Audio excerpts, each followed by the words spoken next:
अब कब आओगे दोबारा? डेली आ रहे हो? कहाँ डेली आ रहे हो? जो पहली क्लास में आते हैं दूसरे में नहीं आते, दूसरे में आते हैं तीसरे में नहीं आते, गायब हो जाते हैं। शेड्यूल में लगा हुआ है क्वाड्रेटिक इक्वेशन, क्या होती है बताओ?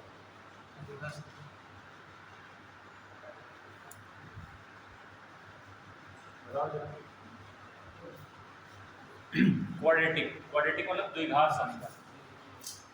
इसका मतलब क्या है? द्विघात समीकरण। तो क्या एक घात समीकरण भी होता है? इसे लीनियर इक्वेशन कहते हैं। क्या कहते हैं? लीनियर इक्वेशन, रैखीय समीकरण। तो लीनियर भी होता है,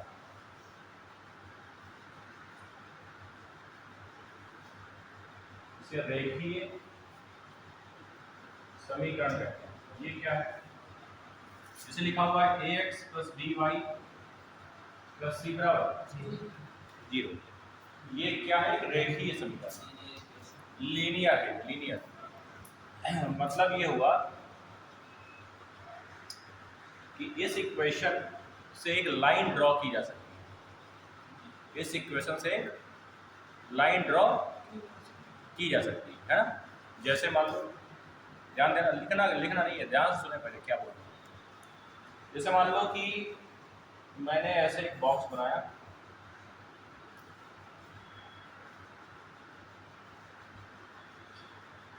यहाँ x लिखा, यहाँ y लिखा, ठीक, समझ गए? अब मान लो कि मेरे पास जो लीनियर इक्वेशन है, सबसे आसान वाली लेके देख रहा हूँ, सबसे इजी, तो उसको मैंने माना x + y = 2 मान लिया।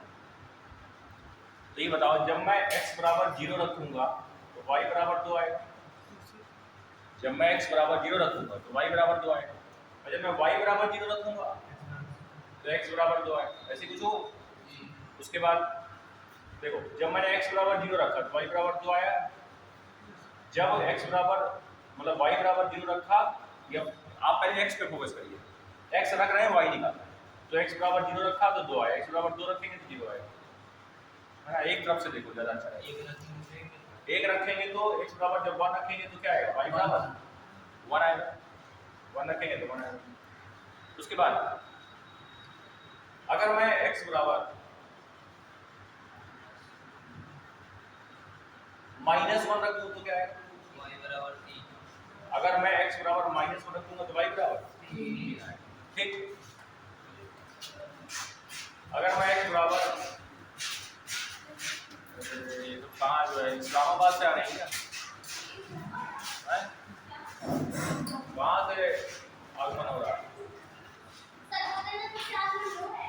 इस्तांबुल से।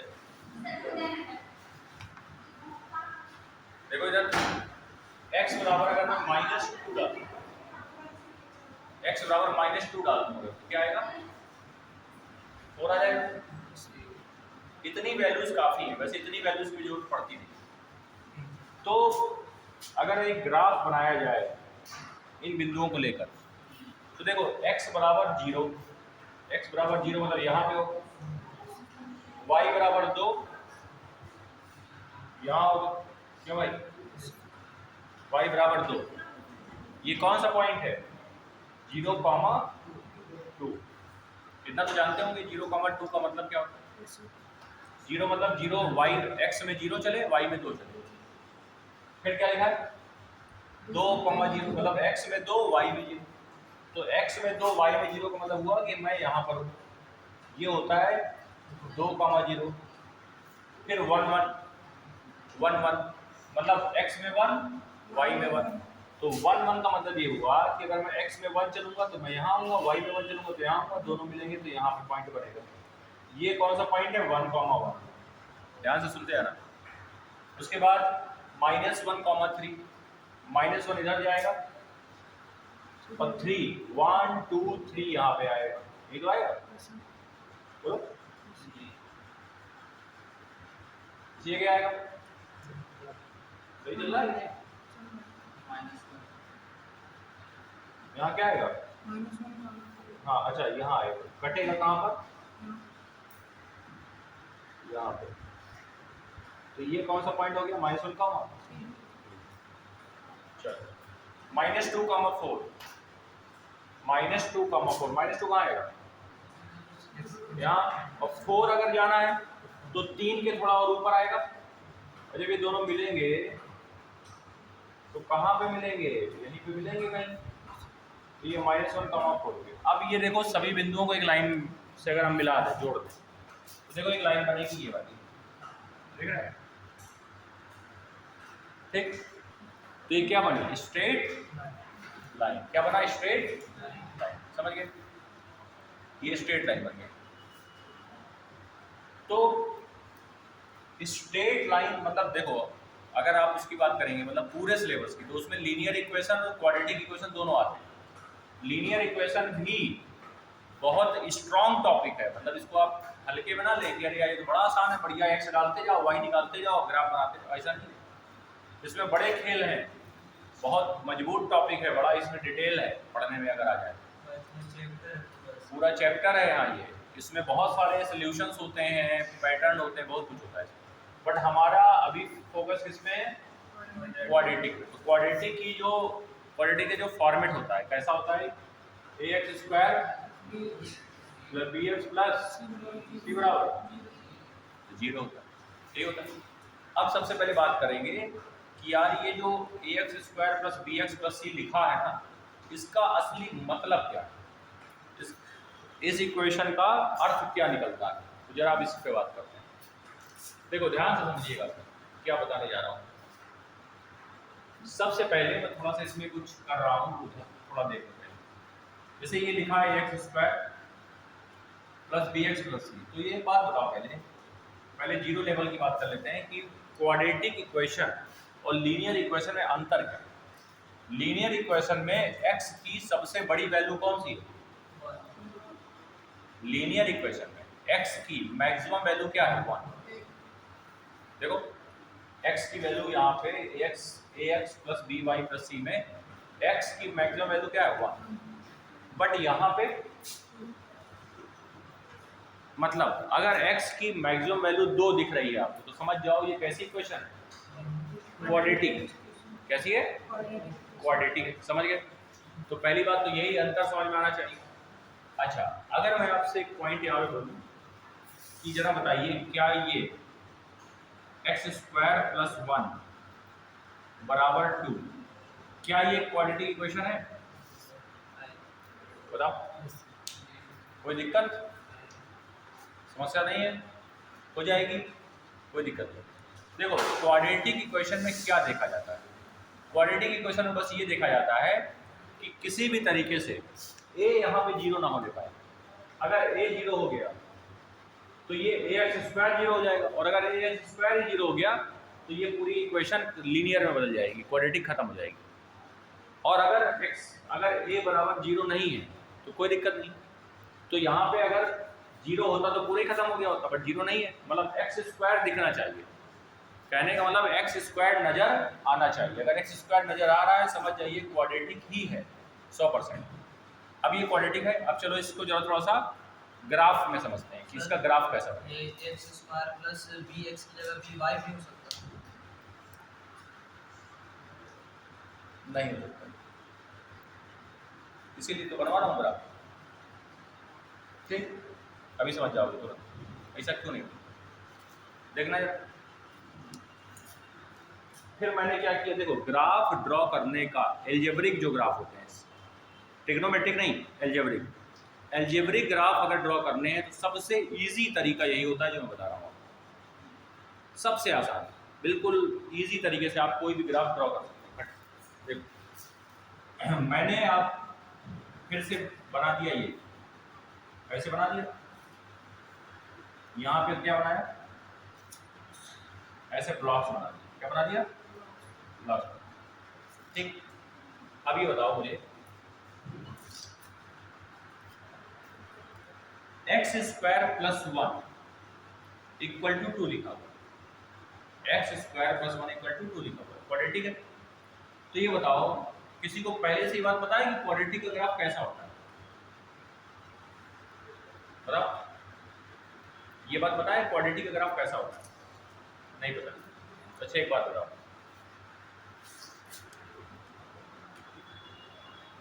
y बराबर x का ग्राफ कैसा होता है? Linear equation, linear equation. और इसमें क्या करेंगे, एक लाइन सीधी ड्रॉ होती है, सीधा सीधा। जैसे आप देखिए ग्राफ बनाने के लिए y बराबर mx प्लस c में कन्वर्ट करना पड़ता है। किसी भी इक्वेशन को अगर ग्राफ में बदलना है तो उसको y बराबर mx प्लस c में कन्वर्ट करना पड़ता है। इससे पता चलता है उसका स्लोप। ये क्या चीज है, ये क्या है, इसे क्या बोलते हैं? c, constant. और ये कांस्टेंट क्या होता है?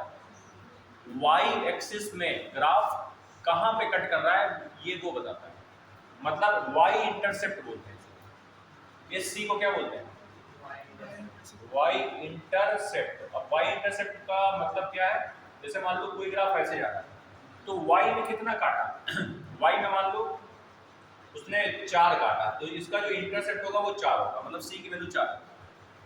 समझ गए? कोई भी ग्राफ y में जितना काटता है उसी को c बोलते हैं, उसी को c बोलते हैं। और ये जो x के बगल में m लिखा हुआ है ये बताता है कि x के साथ कितना स्लोप है। और कौन से x? पॉजिटिव x के साथ। मतलब ये जो m है इसका मतलब होता है tan थीटा। ये सुना होगा, m बराबर होता है tan थीटा। और tan थीटा ये जो है ये कोण है। और कौन सा कोण है?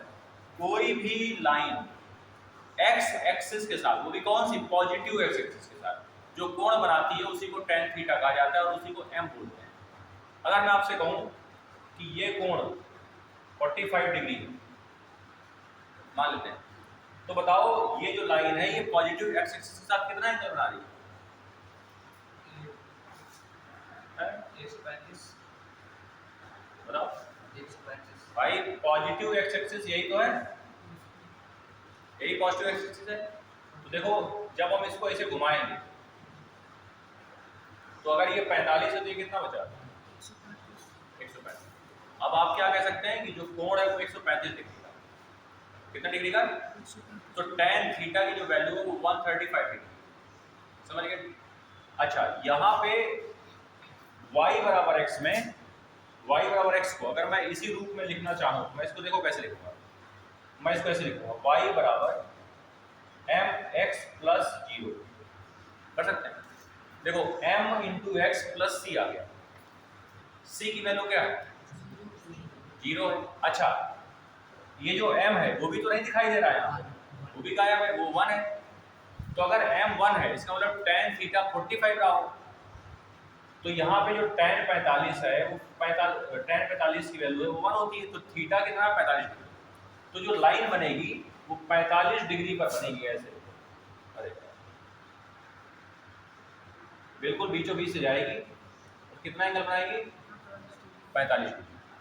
तो ये जो लाइन दिख रही है आपको इसी को बोला जाता है y बराबर x। इसी को क्या बोला जाता है? y बराबर x। ठीक, इसी लाइन को बोलते हैं y बराबर x। लेकिन एक बात बताइए, पहले आप नोट कर लीजिए, अच्छा, वरना ज़्यादा वो हो जाएगा।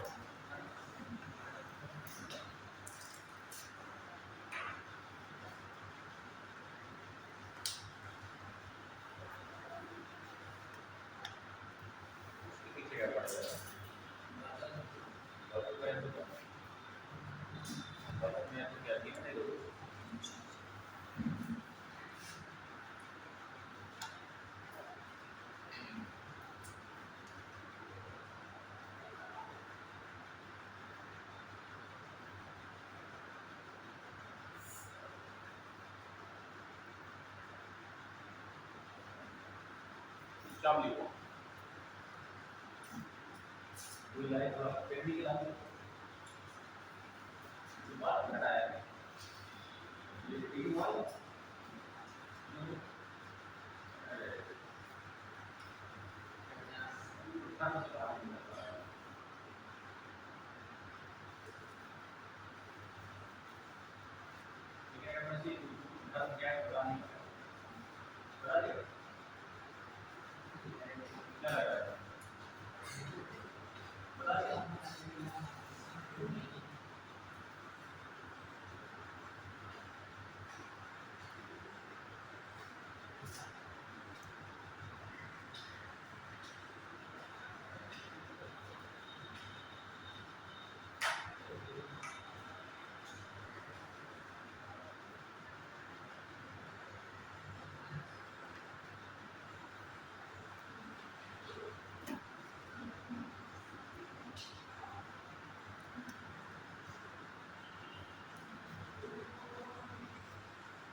ये वाला ये वाला हाँ वही कह रहा हूँ ये लाना है and this minus का एक समझा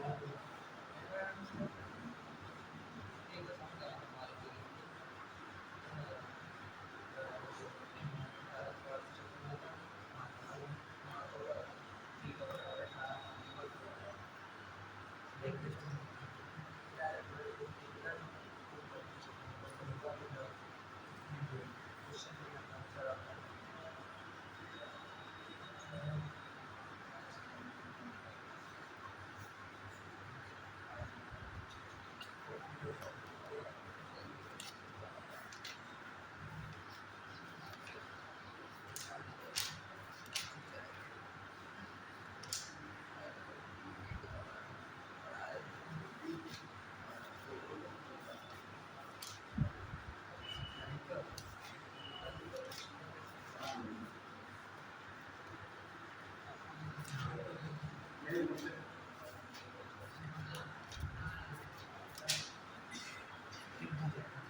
करें आगे बढ़े।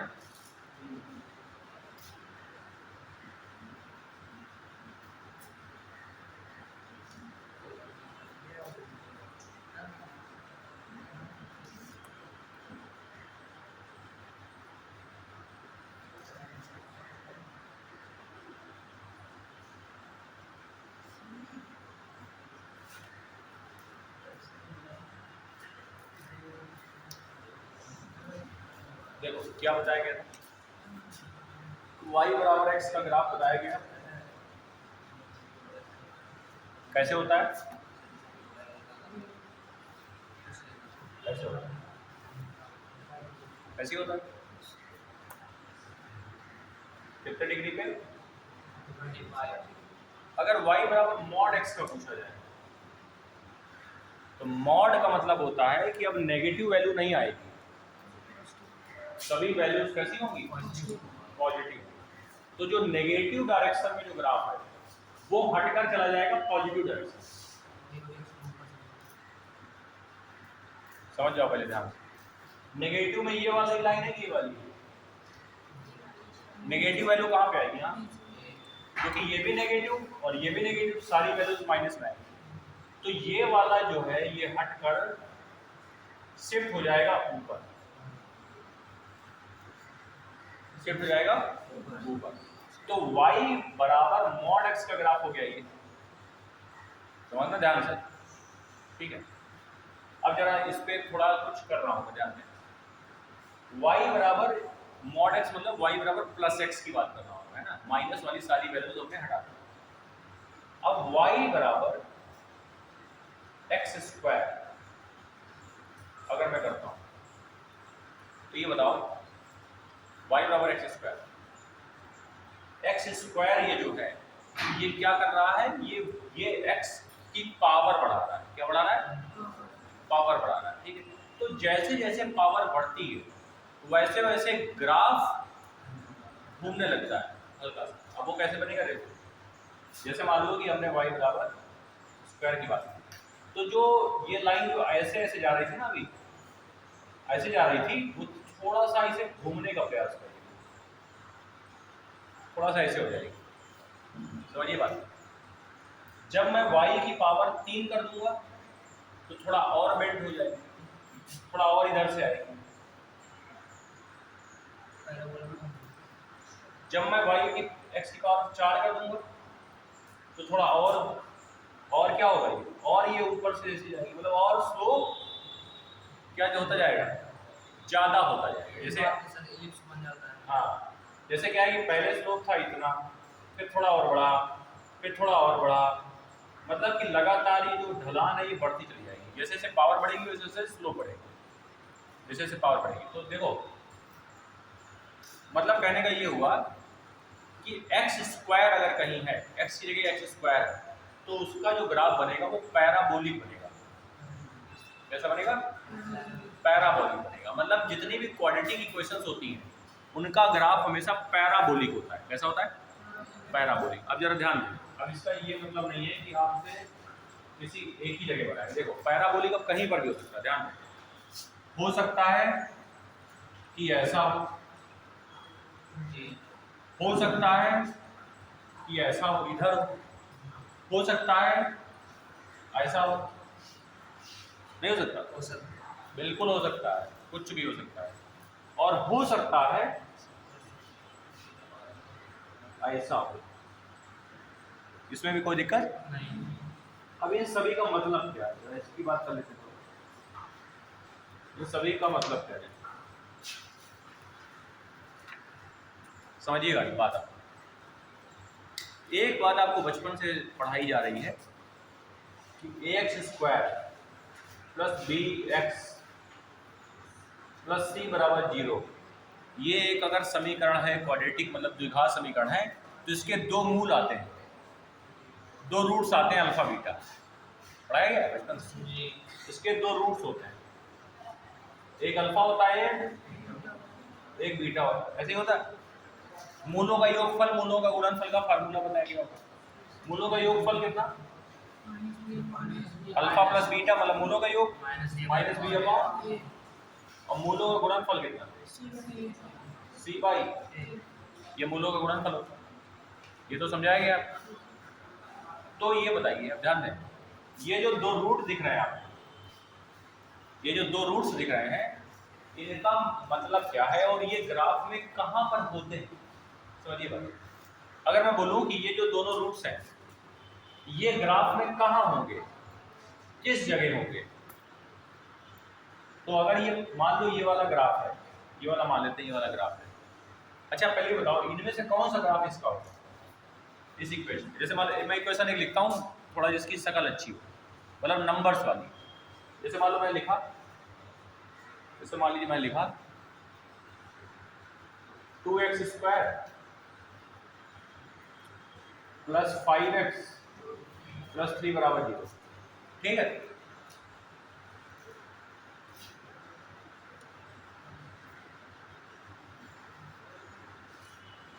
ऐसे लिखे, मान लीजिए मैंने ऐसे लिखा, तो इस वाली इक्वेशन का ग्राफ इनमें से कौन सा होगा, इनमें से कौन सा ग्राफ इस पे इस वाली इक्वेशन का हो सकता है, ये जितने बने हुए, ये कैसे पता लगाएंगे, पहले तो ये देखें। देखो ग्राफ का पता लगता है उसके मूलों से, जो क्वाड्रेटिक इक्वेशन होती है उसके मूल से ही तो ग्राफ खींचता है। जी भाई एक बात बताइए, आप सीधी सीधी सिंपल बात पूछ रहा हूँ मैं आपसे, अभी मैंने लीनियर इक्वेशन का जब ग्राफ खींचा तो मैंने मूलों का ही तो इस्तेमाल किया। मूल क्या होते हैं, वैल्यू, अरे मूल क्या होती है, वैल्यू। अगर लीनियर इक्वेशन है तो अगर मैंने x डाला y आया, x डाला y आया, तो ये मैं वैल्यू ही तो निकाल रहा हूँ, तो ये मूल ही तो हुए किसके, लीनियर इक्वेशन के। तो जैसे लीनियर इक्वेशन के मूल होते हैं, मूल मतलब वैल्यू, रियल वैल्यू, वैसे ही क्वाड्रेटिक की अपने रियल वैल्यूज होती हैं, मूल होते हैं, या कह सकते हैं उनको रूट्स कहते हैं हम लोग। तो ये बात बताइए, इसके दो रूट आएंगे, दोनों पॉजिटिव होंगे नेगेटिव होंगे, पहले तो ये बताओ दोनों रूट कैसे होंगे।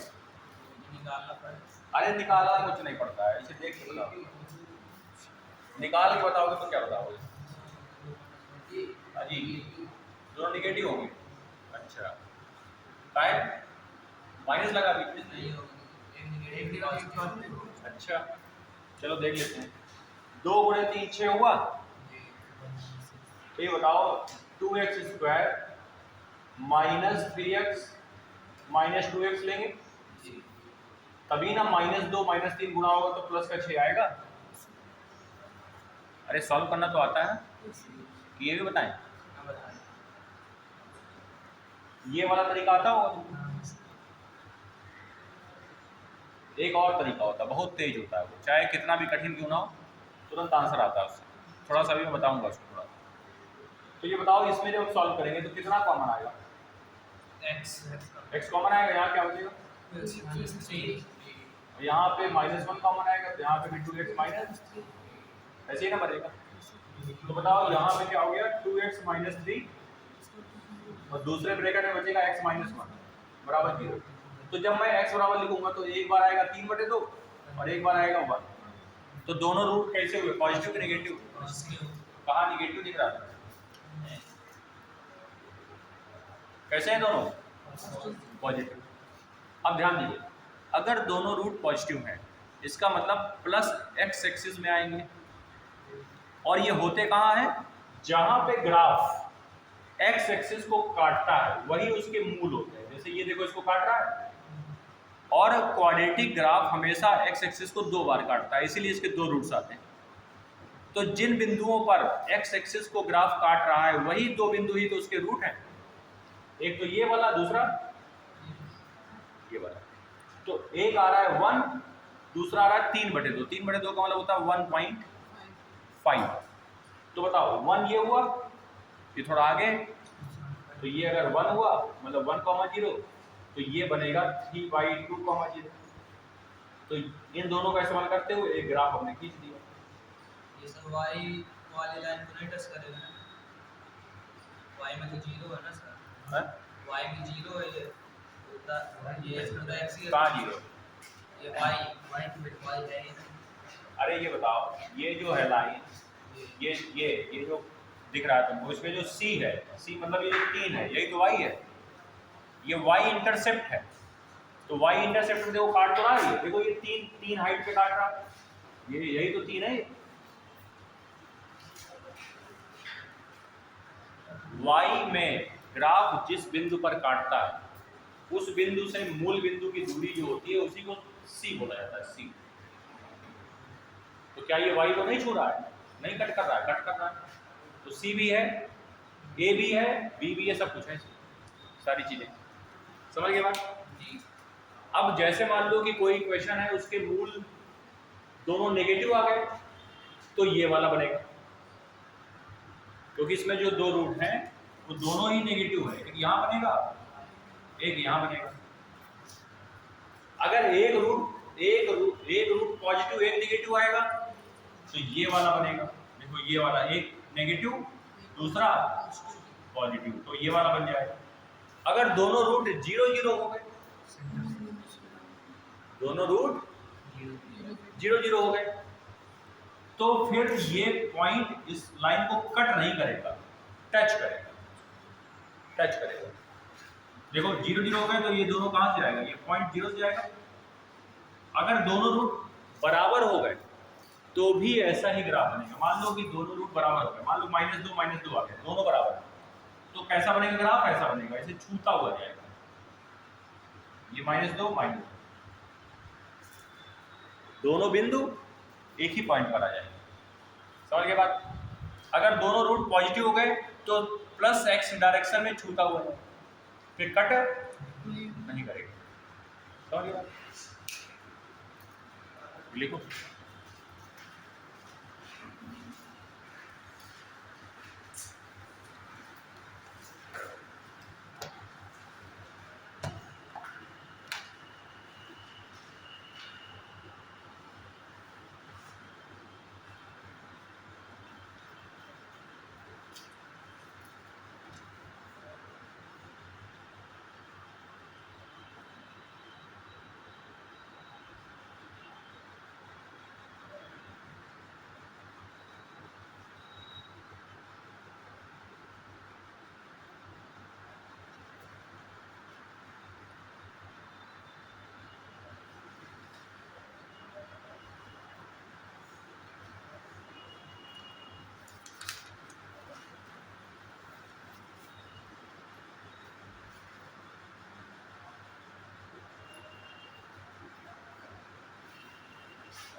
साइन एक्स का ग्राफ का sine mod sine mod sine mod sine x का पहले बताओ,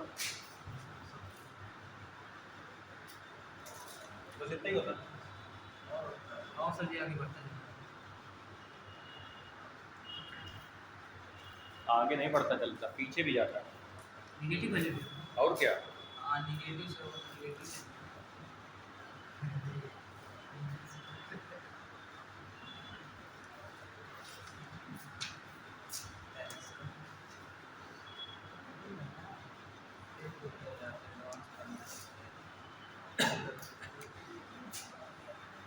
साइन एक्स का ग्राफ पूछ रहे हैं।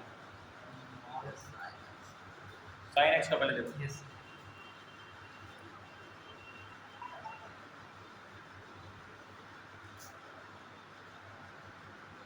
ये वो कैसे यार, ये कैसे पता नहीं चलेगा, ये ऐसे नहीं करता। इसके लिए तब करना पड़ता है।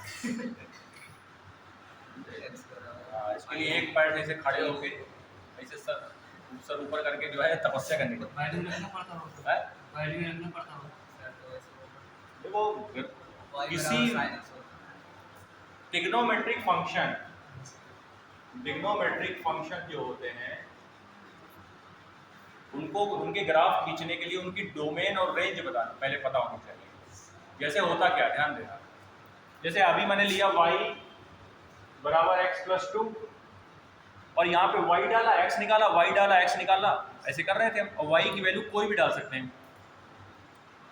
अच्छा, साइन में ऐसा नहीं हो सकता कि आपने यहाँ पे x की वैल्यू 0 डाली तो साइन 0 होता है, लेकिन आपने इसकी वैल्यू 1 डिग्री डाली तो साइन 1 डिग्री में लटक जाओगे।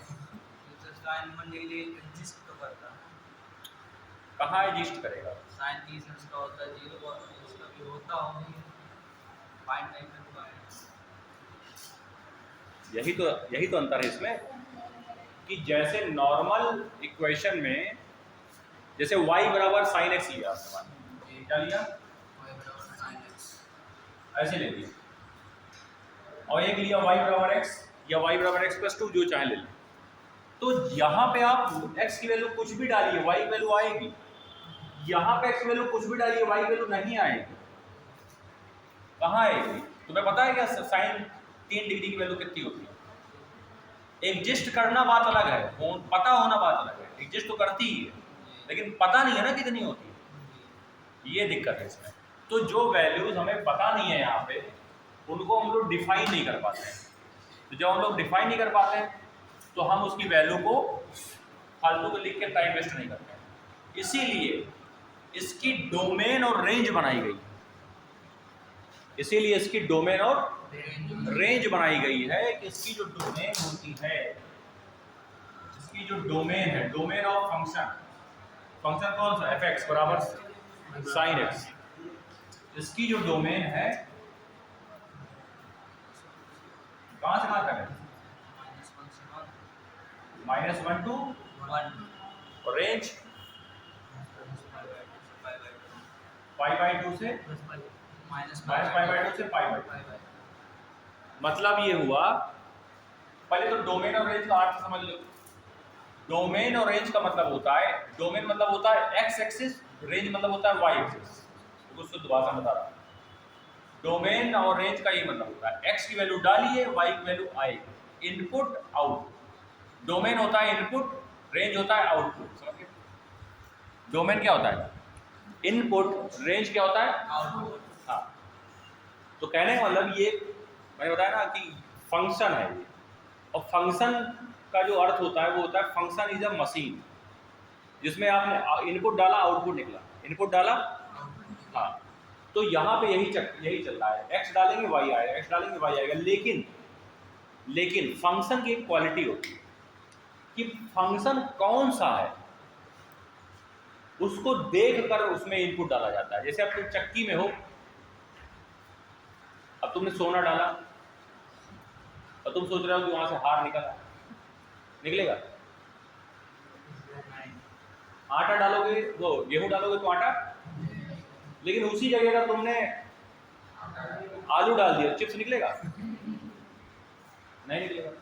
मतलब मशीन को देख के इनपुट डालना, कि मशीन काहे की, वैसे ही फंक्शन को देख के उसमें वैल्यू डालनी है।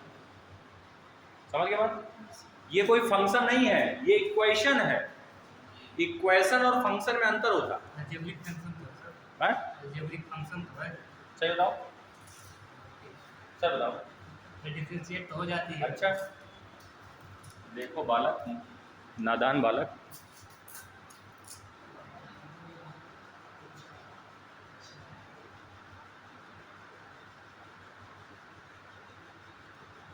दोनों में अंतर बताओ क्या है? सर वो बहुपद है, ये इक्वेशन। और ध्यान से देखो,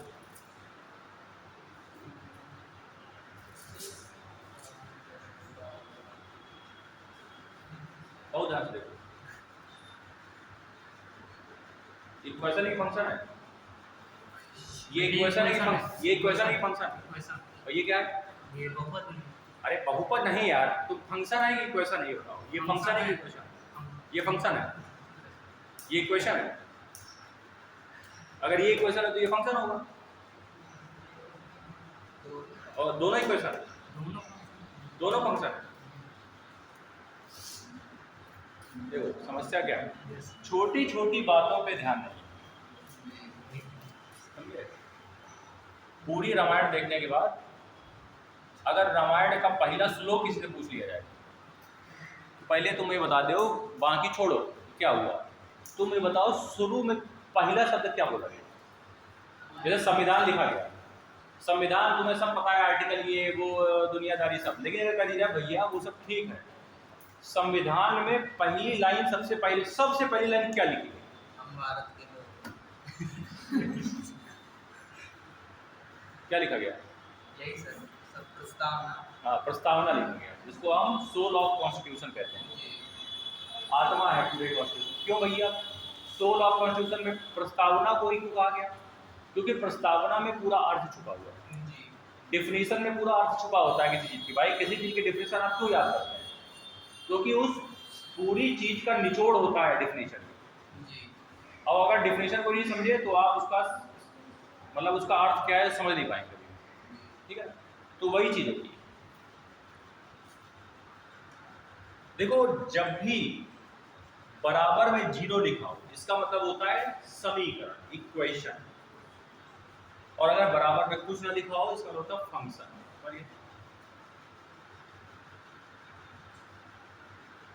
तो यहां पे ये जो देख रहे हैं आप, अगर मैं इन सबको इधर ले आऊं, इधर जीरो बचेगा, इक्वेशन है। अब इसको इधर लाके कभी जीरो तुमने देखा था? कभी दिखाई दिया तुमको y माइनस साइन एक्स बराबर जीरो? और कभी तुमने ऐसा देखा कि साइन एक्स को इधर लाते हुए किसी को y बराबर का साइन एक्स लिखा है, तुमने कभी देखा कि y माइनस साइन एक्स बराबर जीरो कोई करते हैं? किसी को देखा? करेगा ही नहीं, क्योंकि ये इक्वेशन नहीं है, ये फंक्शन है। और फंक्शन मतलब मैंने आपको बता दिया, क्योंकि किताबी भाषा समझ में आती नहीं, ठीक है, देसी भाषा ज़्यादा अच्छे समझ में आती है। हमने बता दिया तुमको फंक्शन मतलब मशीन, और डोमेन मतलब इनपुट, और रेंज मतलब आउटपुट। और गणित की भाषा में समझना है तो इनपुट मतलब एक्स एक्सिस और आउटपुट मतलब वाई एक्सिस, खत्म बात।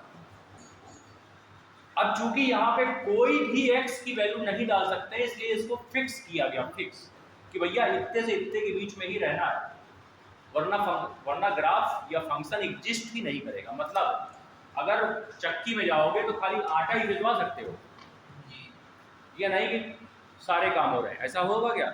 नहीं होगा। वैसे ही यहाँ पर कि जो ग्राफ है वो कैसे चलेगा उसकी एक लिमिट बनाई गई है, उसका नियम बनाया गया कि जैसे यहाँ पे ग्राफ चल रहा है, आप देख रहे हैं, तो ये देखो यहाँ पे 0 डिग्री होता है, यहाँ पे π/2 90 के गैप में लिख दिया हमने, यहाँ पे पाई, यहाँ 3π/2, यहाँ फिर 2π, यहाँ -π/2, यहाँ 2π, ठीक है, समझ गए? -π। अब एक बार बताओ, ये देखो यहाँ पे ग्राफ सबसे ऊंचा कहाँ पर है? यहाँ पर सबसे ऊंचाई पर यहाँ पर है।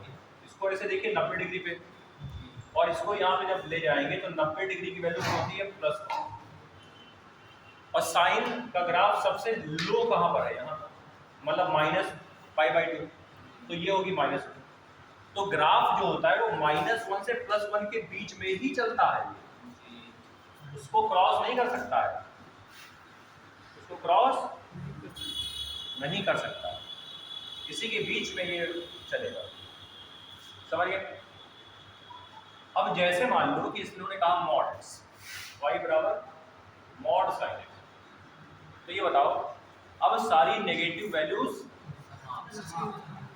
समान, अब कोई भी इसकी नेगेटिव वैल्यू हम नहीं ले सकते। तो पहली बात इधर तो ग्राफ जाना ही बंद हो जाएगा, क्योंकि इधर तो सारी वैल्यूज नेगेटिव ही होगी। और यहाँ पर भी आप देख रहे होंगे ये जो नीचे वाला पोर्शन है ये नेगेटिव ही है, मतलब ये ऊपर चला जाएगा। तो ये जो ग्राफ बना वो ये बना, ऐसे ऐसे ऐसे जाएगा।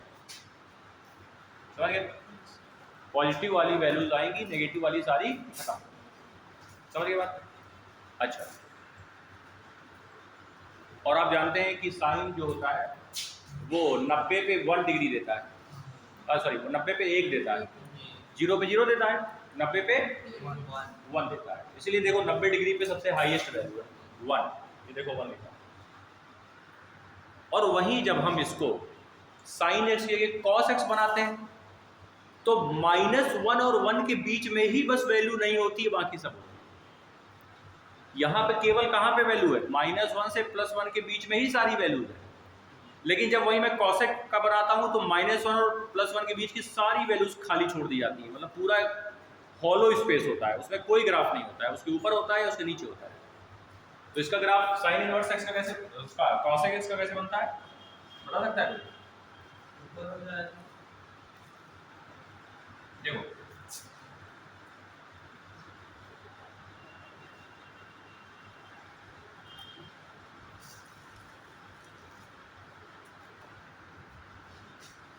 जैसे ये 0 डिग्री, अब यहाँ पे क्या आएगा? 5/2, यहाँ पे 5, ऐसे ही चलेगा। अब ग्राफ जब बनाएंगे तो ग्राफ, अब ये बताइए आप,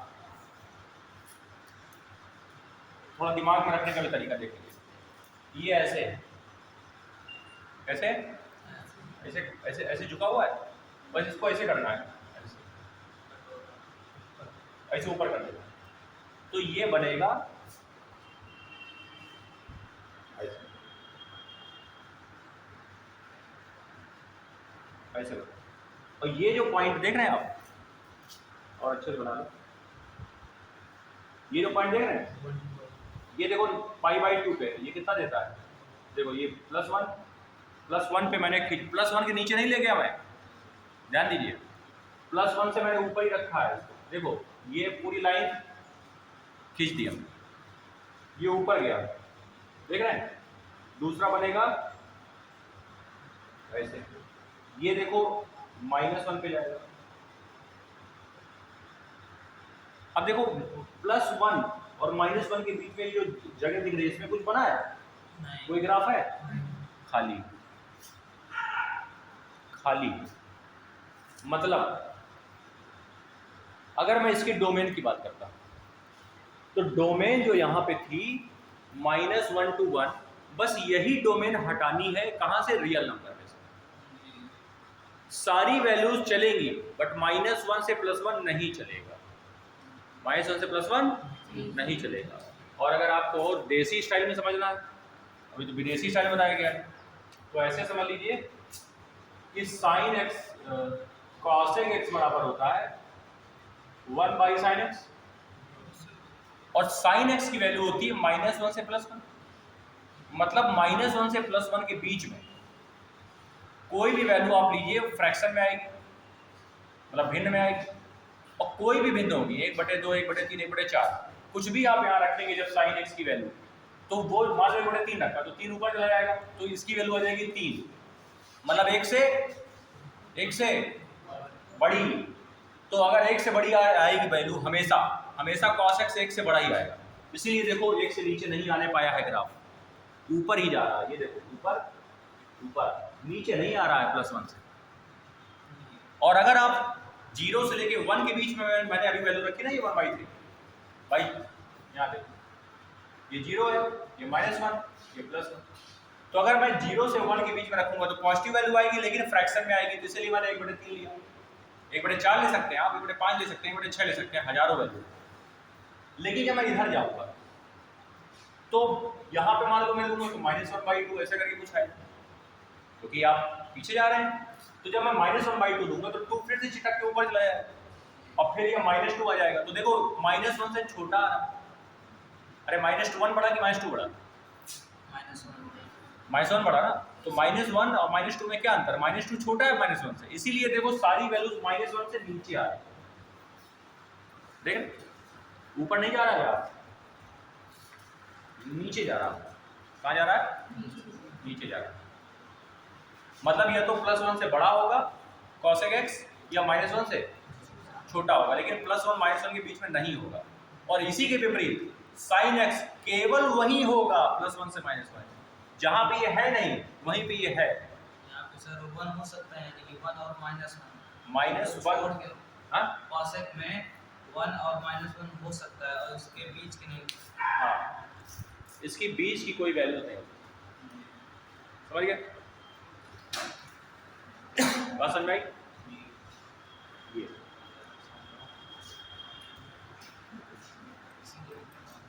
साइन इनवर्स एक्स का ग्राफ कोई बता सकता है? साइन इनवर्स एक्स, अब बात कर रहे हैं थोड़ा कर ही लेते हैं, बीच में छेड़ देते हो डिस्टर्ब हो जाता है। साइन इनवर्स एक्स का कैसे बनाएंगे?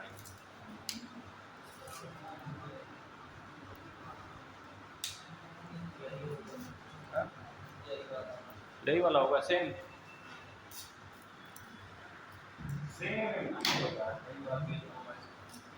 क्या ये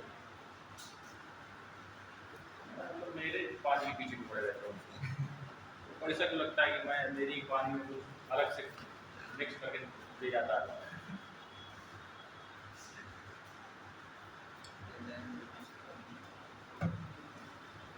ये उसको तो पानी की व्यवस्था तुम्हारी लिए कराई गई है, तो लिखा तो दिखवाया किसने? श्रेय नहीं देना, क्रेडिट में नहीं देना चाह रहा है। मलाई का जमाना है। बताओ। अरे यार इंटर पास हो जो है, साइन इनवर्स एक्स का ग्राफ नहीं देखे हो आज तक? नहीं देखा, देखे? नहीं देखा, देखा होता तो बता देते। तब कैसे पास कर लिए? ऐसे डायरेक्ट? ये पेपर में आता ही नहीं सर, इसकी जरूरत ही नहीं पड़ी। और क्या कहते हैं यूनिवर्स में पेपर में आता नहीं तो जरूरत पड़ी अब नहीं। देखो बता रहे, इसने जो प्रश्न किया अभी वो इसीलिए किया क्योंकि इसको ग्राफ नहीं पता है। ग्राफ का नॉलेज होने के बाद कौन सा फंक्शन कहाँ तक जा सकता है, कहाँ तक नहीं जा सकता है, कितना ऊपर कितना नीचे, कैसा दिखने में, वो सब पता होता है। और जब ये नहीं पता होता है तो फिर वो रटना पड़ता है, रेंज रटनी पड़ती है, डोमेन रटनी पड़ती है। फिर ग्राफ, जैसे ये कह रहा था कि आपको कैसे पता ग्राफ यही होगा, तो ये सब ग्राफ से ही ग्राफ निकलते हैं। कुछ बेसिक ग्राफ पता होते हैं, उसी के साथ सारे ग्राफ आते हैं। ये होता है।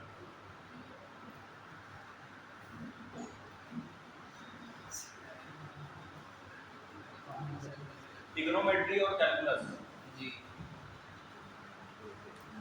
दोनों ही ऐसे फंसे हुए, देखो कैसे, जी मतलब एक दूसरे कॉन्सेप्ट एक दूसरे के अंदर। ट्रिग्नोमेट्री तो बिल्कुल अंदर है उसके, किसके? कैलकुलस में। ट्रिग्नोमेट्री कैलकुलस मिला लगा दिया यार, की लाइट जला चल जाता। इसमें तो कुछ अभी आएंगे वो स्टूडेंट, भाई साहब कहेंगे कि लाइट नहीं जला। सिंपल क्वेश्चन तो बन जाते हैं, जैसे कैलकुलस में जैसे डिफरेंशिएशन। कितनी सुंदर, मॉड वाले नहीं बनते। मान का डिफरेंशिएशन होता है सर। है? मान का डिफरेंशिएशन उसका सब आता देखो एक बात बताएं, ये प्रश्न ही गलत है तुम्हारा। पहले तो आपको बताया। देखो फिर छेड़ रहा है, छेड़ो नहीं। ये नहीं चलता है। पंडित जी कथा कराने आए तो कथा ही सुनो।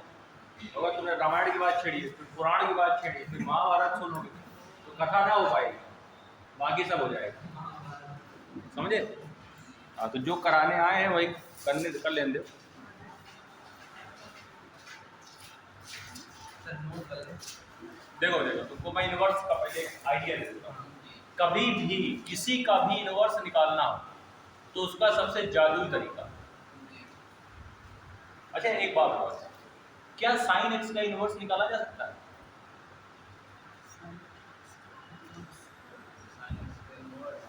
साइन एक्स का, अरे इनवर्स सुने हो कि नहीं सुने हो? जी निकाला जा सकता है। क्या होता है इनवर्स? व्युत्क्रम उल्टा। हाँ, मैंने पूछा कि साइन एक्स का इनवर्स फाइंड किया जा सकता है या नहीं? किया जा सकता नहीं किया जा सकता। Sine inverse x. Sine x एक ऐसा फंक्शन है मतलब साइन एक्स ही नहीं, जितने ट्रिग्नोमेट्रिक फंक्शन है इनमें से एक का भी इनवर्स नहीं निकलता है। लेकिन फिर भी इनवर्स ट्रिग्नोमेट्री कैसे बन गई? सोचने वाली बात। सुनते जाओ, हर चीज एक दूसरे से जुड़ी हुई है। ये ना सोचो क्वाड्रेटिक चल रहा है, ठीक है चल रहा होगा, फिर भी अब बात कर रहे हैं तो कर लेते हैं। इनवर्स जो होता है वो किसी भी ट्रिग्नोमेट्रिक फंक्शन का निकलता ही नहीं। जैसे कि अगर मैं आपसे कहूं ये एक गांव है, उसमें मुझे ऐसे लोगों को ढूंढ के निकालना है जो पीएचडी हो गणित से। क्यों? क्योंकि उनको मुझे एक चीज समझानी है, तो गणित के लोगों को ही मैं पकड़ूंगा, और शर्त ये है कि गांव का ही होना चाहिए व्यक्ति। तो बताओ क्या इसे मिलेगा? नहीं मिलेगा। अब जब मिलेगा नहीं तो मैं उनमें से ही किसी तरीके से जुगाड़ पानी लगा के ठोंक बजा के उसको रेडी करूँगा नहीं करूँगा? जैसे मान लो ये है, चलो ठीक है ये पीएचडी नहीं है,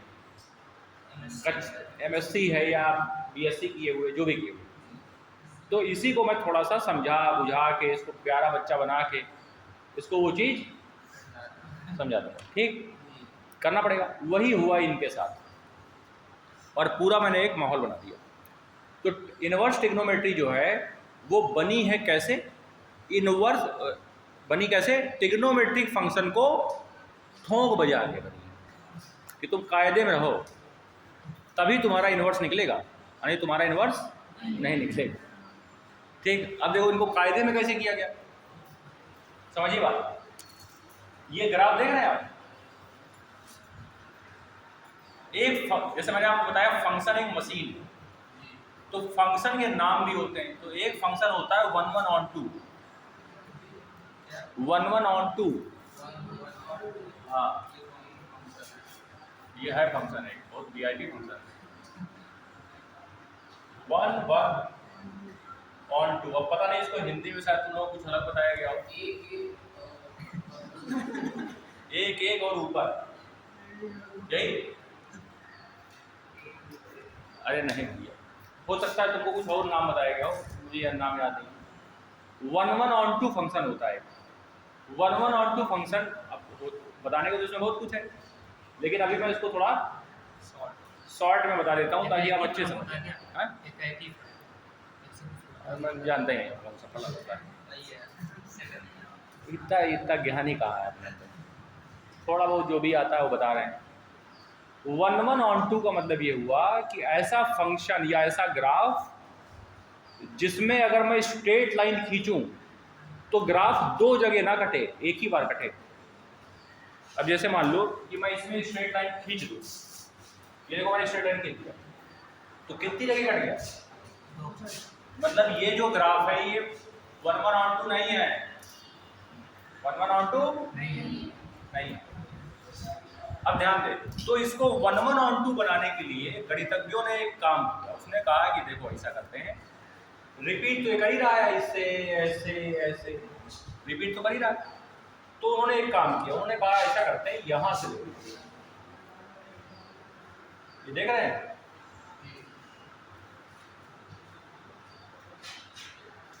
ये वाली लाइन। अब ऐसी लाइन को पहली लाइन तो है नहीं, बहुत सारी होगी इस तरह की। देखो यहाँ पे भी ये देखो, यहाँ से फिर ऐसी लाइन बनेगी, एक से ऐसी तो बनेगी, इधर पीछे भी बनेगी, देखो ऐसे आएगी, ऐसे जाएगी जब, ये देखो ना ये बन गई। तो इस तरीके के आकार बहुत सारे इसमें दिख रहे हैं, लेकिन कौन सा आकार लिया गणितज्ञों ने, क्या किया, ये वाली जो मिडिल में बिल्कुल ब्रांच है, ब्रांच मतलब शाखा, इसे कहा प्रिंसिपल ब्रांच। क्या कहा? प्रिंसिपल ब्रांच मतलब मुख्य शाखा। क्या कहा? मुख्य शाखा। और ये वाली जो ब्रांच है मुख्य शाखा,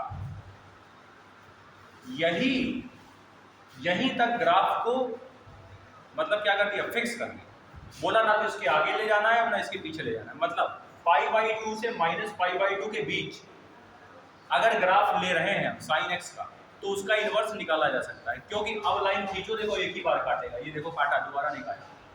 यहाँ देखो ऐसे एक ही बार काटा, दोबारा नहीं काटा। मतलब अगर मैं इस फंक्शन को थोड़ा ऐसे कुछ बंदिशें लगा दूँ इसमें, मतलब अगर मैं π/2 से -π/2 के बीच की बात करता हूँ, ना उसके आगे जाता हूँ ना पीछे जाता हूँ, तो इसका 1/2 निकाला जा सकता है। मतलब ये 1/2 फंक्शन बन जाएगा, मतलब ये अच्छा बच्चा बन जाएगा। अब ये साइन इनवर्स इसके लिए तब ये साइन इनवर्स में बदला जा सकता है। कब? जब अच्छा बच्चा बन जाएगा तब। अब इसको देखो क्या करें। अब साइन इनवर्स कैसे, ग्राफ कैसे बनाते हैं। कभी भी आपको इनवर्स का ग्राफ बनाना तो आप क्या करिए, पहले ग्राफ को 90 डिग्री ऐसे घुमाइए, ऐसे, और घुमाने के बाद फिर 90 डिग्री ऐसे घुमाइए, ऐसे। तो देखो जब मैं इसको ऐसे घुमाऊंगा, जब मैं इस ग्राफ को ऐसे घुमाऊंगा, तो देखो ये ऐसे हो जाएगा, यहाँ अलग से बना देना। विचार करके देखो, क्या ये ऐसे बन जाएगा?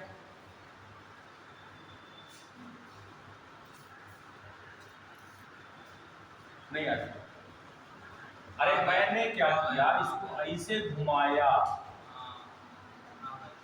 तो सोचो दिमाग में कि जब मैं इसको ऐसे घुमाऊंगा तो ये जो चीज है ये ऐसे हो जाएगी ना, ऐसे जाएगी पीछे, तो ये ऐसे हो जाएगी, और ये वाली लाइन ऐसे हो जाएगी। तो ये अभी आंसर नहीं आया है।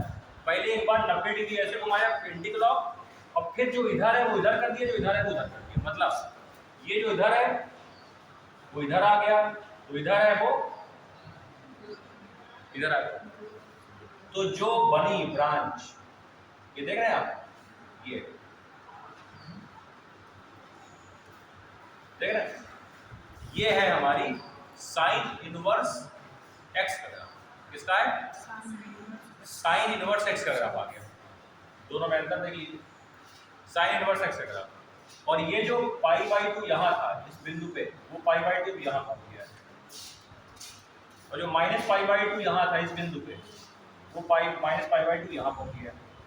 समझे की बात नहीं? समझ गए जी? ये साइन इनवर्स एक्स हो गया। ठीक,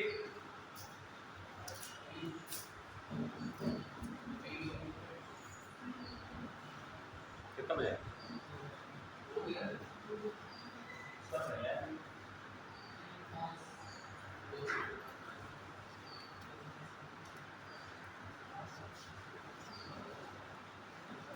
चलो ये देखो, पढ़ो।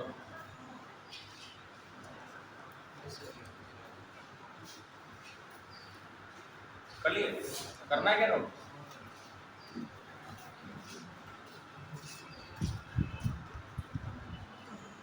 कल लोग देखिए थोड़ा बहुत ऐसे बना लिया करो काफी में, कोई देखे तो जान जाए कि पढ़ाया,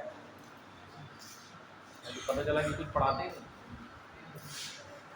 कुछ भी ऐसे चल जाएगा। देखिए यार,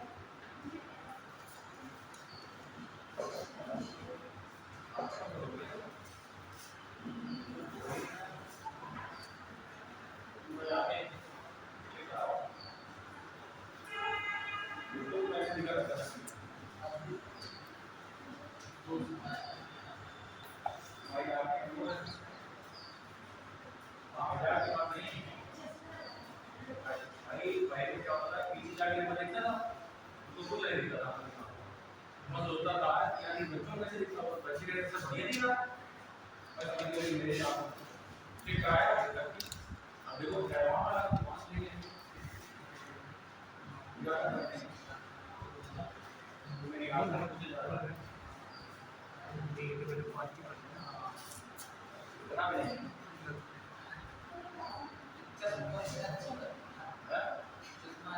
अभी तो लिया है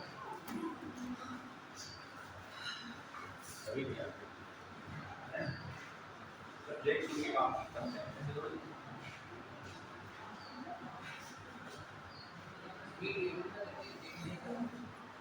बेटा रे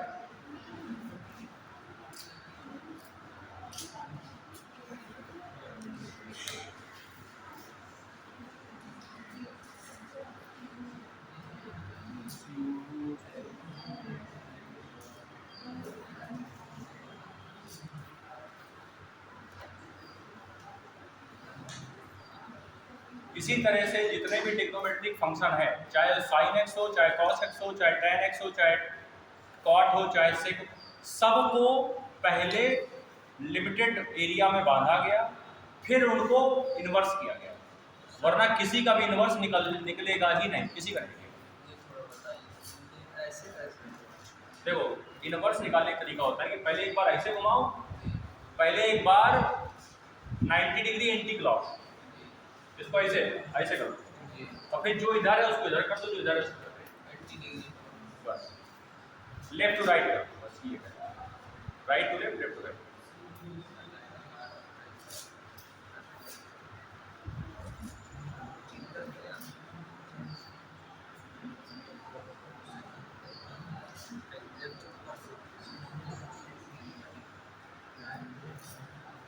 चलो 5 मिनट और बाहर घूम लो, हवा बढ़िया चल रही है, नहीं तो तुम लोग हवा नहीं खा पाओगे।